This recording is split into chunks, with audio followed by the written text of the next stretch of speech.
they have turnover in their readers, and then also making sure that if the same reader is there, that they don't get assigned the same manuscript again, so it has a different set of eyes on it. So but that sounds, so you guys have each published books prior to this. I have one manuscript that I have not been sending out for the last couple of years, but I was sending it out for a little while, and there's and also being on the publishing side of it now for a couple of years, the whole thing about, really, it depends on, like, you could just be reading it in a terrible mood one day, and then there's just so much you just have to leave up to chance. Being on the editorial side and the selection side gave me so much more patience and respect for, whomever was going to sit there and read my manuscript that day. And there's just a lot of different understanding to it. Definitely. I worked with Hayden's Ferry Review when I was in grad school at ASU, and that was so helpful. And I don't take it, well, maybe I take it personally sometimes, but I hardly ever take it personally when I get a rejection now, because I know there's so many readers, and you're going through them as fast as you can, because you might be getting 20 new submissions a day or more. Exactly. And you're kind of looking for reasons to reject them, because that's kind of your job, right? When you're going through the slush pile. Right. Yeah, looking for what turns you off so that you can move on to the next thing. Yeah, and it showed me also how a lot of the stories we got were good.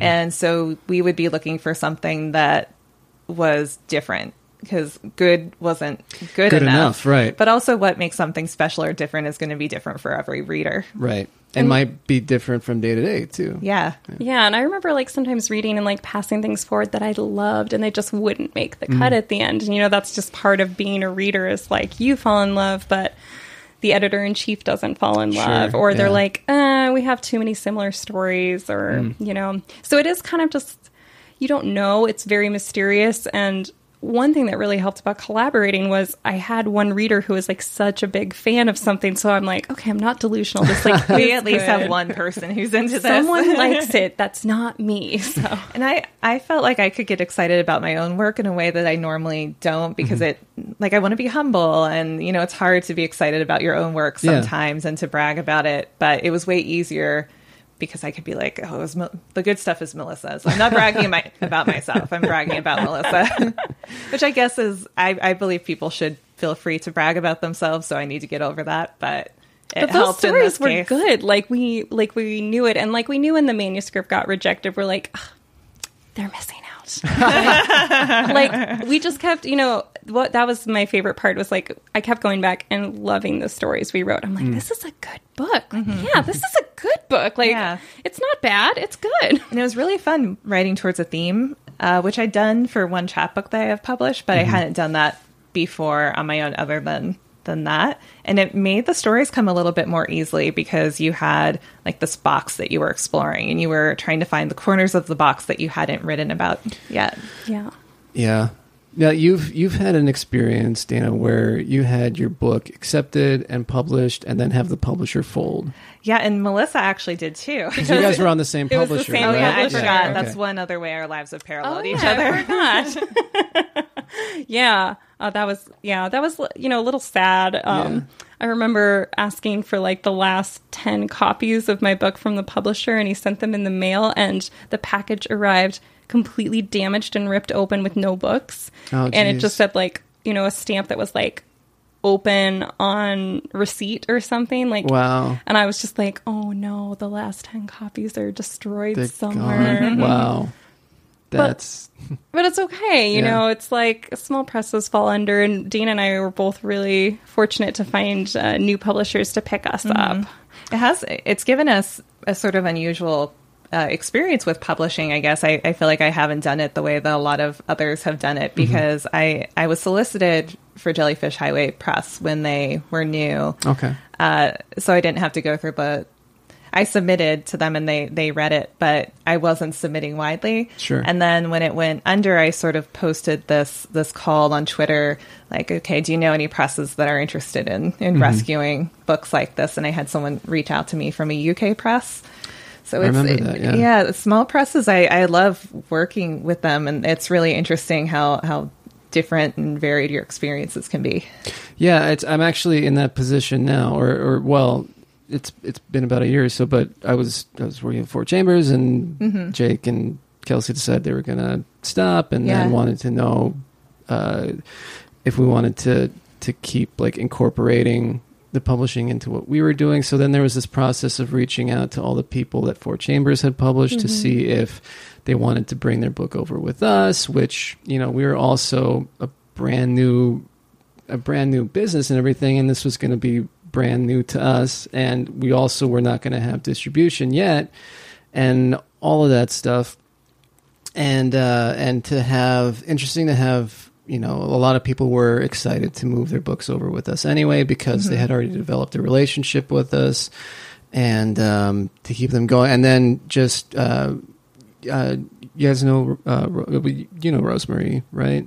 A little bit. Dombrowski, yeah. So her the publisher for one of her books just went out, and so then now I'm talking to her about bringing that over, and it's kind of a cool thing to be able to give a book a second chance. And we just got distribution through SPD. Oh, that's great. Yeah, so now we can actually push the boat out a little further. But it's kind of it's from the publishing side, it's a really interesting world to be in, and to also just to have to be upfront with our writers and be like, look, we want to publish your work, but we're a really small outfit and we don't have a ton of money for marketing. We can send your book out to people for review and that sort of thing. But beyond that, I mean, the work with a small publisher for a book to be promoted falls so heavily on the author. Right. Yeah. And, from a publishing standpoint, when you do get an author who's not great about promoting their work, then you're also like, especially because we have a pretty traditional model where we're not print on demand. We actually go ahead and and do a print run. And so we've already got the money invested in it and money invested in the author because we give them a little advance. And it's so I guess that's all moving towards, if you guys want to talk about sort of what your relationship with Goldwake has been like for that, and then what you have done to kind of, other than sitting here and talking to me, but to kind of promote your book and how that's been for you to try to get signings and all that sort of thing. 'Cause it's not easy. Yeah, we're counting on this podcast to do it all for us. This is all we're doing. Oh boy. Great. No pressure. No pressure. So Goldwake is kind of hands off with the marketing, and that's something they're really upfront about. The editors are great. I feel like it's really easy to get in touch with them, and the editing process was great, and I feel like they love our book, and that's something I like about a lot of small presses is they don't have an ulterior motive. Right. They just really love your book and they want to get it out there. Yeah. And I love that they provided us like a kind of an outline of a marketing plan. Like this month you should work on this thing. Yeah. This month you should do this. And like, kind of prepping us for what was to come, which is helpful. And you don't have an eye into that side of the world. Right. Right. I felt like we both had a little bit of experience with marketing our own books, but they were really good, especially early on in the process of being clear about how much the press did, how much you would do as the author, and then, giving you a timeline and kind of teaching you how to market your book. Yeah. And then about 10 months ago, I started a new job. And as a communications specialist, I am really in the marketing side of things deeply. Okay. So I'm like, ooh, I know how to do more things from like my job, from my other job, which is how do I promote this book? So it was like, I remember Dana and I went out into the desert one afternoon and we're like, okay, we're going to like make a little video of us reading from our book because videos track really well on social. And so we like read first sentences from the different stories and like took goofy outtakes of ourselves like hugging our books and laughing. Yeah, 'cause we're both awkward in front of the camera. But it turned out like And, I thought it was really sweet at the end, but, just like trying, experimenting with things, or like, we want to try things like a book giveaway. Like we tried one that did not work out so well. Yeah. No one takers. But yeah, I think it's also about like kind of, picking yourself up and trying things again. And like,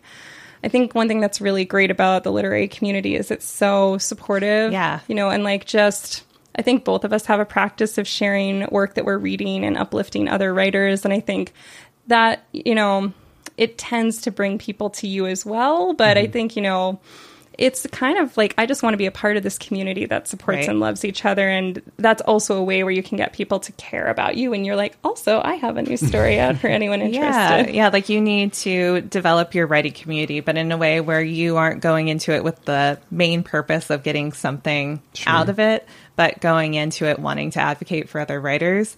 And I like the marketing aspect. I think it's hard. I'm not like a natural at it, but I love organizing readings. I love reaching out to people I know, and I don't know, trying to do some project together. So it's hard because so many of the people you reach out to, you never hear back from. And I'm not talking about people in the literary community. I'm talking about like if you want to organize a reading and you don't have a contact. Yeah. Coffee shops never get, 10% of the time they get back to you. Sure. And so much of the work I think we've put into trying to go on like a mini book tour, things like that, you just don't hear back. So that can be the most discouraging. But I feel like every time I reach out to another writer, they're willing to do something to help. Yeah, if they know the scene at all in their community. Yeah. How is the Tucson literary community? What is your guys' It's experience? So great. It's really great. Yeah. So I lived here, or I lived in Tempe for 3 years. And when I moved to Tucson, I thought, okay, I know there's an MFA program there. Those are the writers I'll probably get to know. And I was surprised by how much I found. So there, the writer studios, there's Casa Libre. What else is there? Antigone Books is always doing readings. I feel like every week there are like 2 or 3 readings happening in Tucson. There are. And yeah, the Poetry Center is amazing. Like almost weekly. They're like Thursday nights. There's going to be someone reading, and they have Spork Press is based in Press. Tucson. Oh, what's the other press that I'm forgetting the name of? But yeah, Monson is there, and he's like a big part of the literary community too. Yeah. And just like even informally, like writers just getting together and spending time with each other. And sometimes I'm a little bit of a hermit where I just like want to be at home at my desk instead of out in public. But I feel like there's so many people you can spend time with or share work with and meet and grow with. It's really nice. Yeah. Do you participate in workshops much? Do you have writing groups and that sort of thing, or no? I do a sort of informal writing group called Write Wednesday, and it's organized by Renee Bibby, who's part of the Writer Studios, and she's really great at pulling people together, and it's very informal. We meet at the Cartel in downtown Tucson at the long table, and we bring our laptops, and we just write in the same space, or we don't write. We just hang out together, and afterwards we get dinner and talk, and it's more about being around other writers and knowing other writers and having that support system than actually workshopping each other's stuff, though it could lead to that. Yeah, I feel like at this point, I don't need workshop to be productive. I think I sort of selectively, I might reach out to Dana and say, hey, I have a new piece. Would you give me feedback on it? I'll do the same for you if you want to send me something.